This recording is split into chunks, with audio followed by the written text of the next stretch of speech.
হুগলির ব্যান্ডেলে অনুষ্ঠিত হলো ফুটবল ফর স্কুল অনুষ্ঠান। কেন্দ্রীয় বিদ্যালয় ব্যান্ডেল রেল কলোনির উদ্যোগে এই অনুষ্ঠানের আয়োজন করা হয়।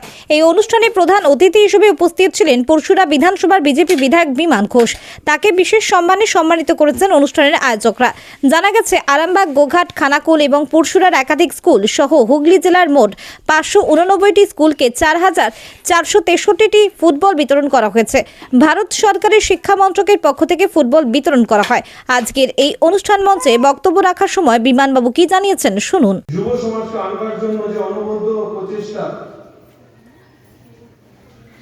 বিভিন্ন স্কুলে ফুটবল প্রদানের মাধ্যমে স্কুলের ছাত্রছাত্রীদের মাঠে নিয়ে আসার যে উদ্যোগ, সেই উদ্যোগকে আমরা সবাই সাধুবাদ জানাই। তো যেহেতু আজকের এই ব্যান্ডেলে কেন্দ্রীয় বিদ্যালয়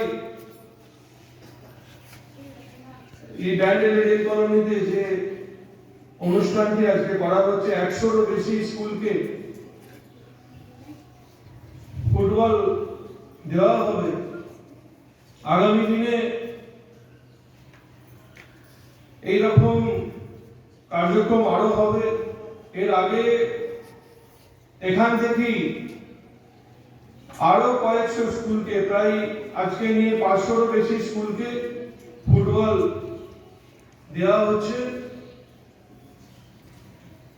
তো সেই মহতি যে প্রচেষ্টা আমাদের কেন্দ্র সরকারের, সেই প্রচেষ্টাকে সাধুবাদ জানাই। আর যে সমস্ত স্কুলের প্রতিনিধিরা এখানে উপস্থিত হয়েছেন আমাদের এই হুগলি জেলার,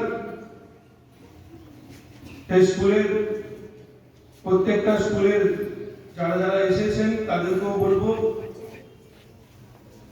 যে বাচ্চাদের, বিশেষ করে ছাত্রছাত্রীদের ফোনের জগৎ থেকে বের করে যদি আমরা মাঠের মধ্যে ফিরিয়ে দিতে পারি। স্বামী বিবেকানন্দ বলে গিয়েছিলেন যে গীতা পাঠের থেকেও বড় কাজ ফুটবল, শরীর চর্চা।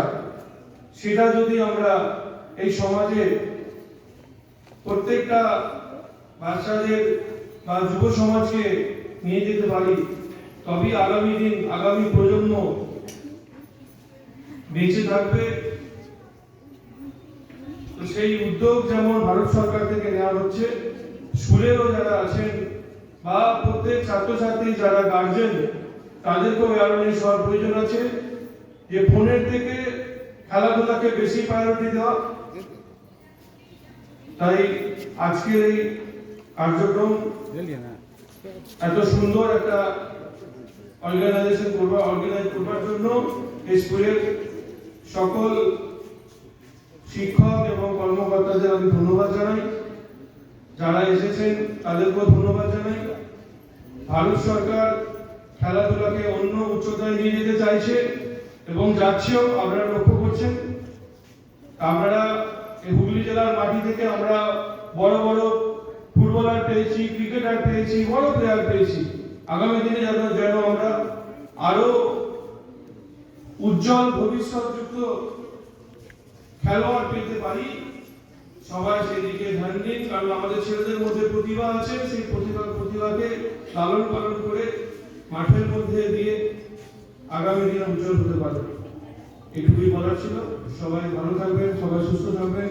জয় হিন্দ, ভারত মাতা কি জয়।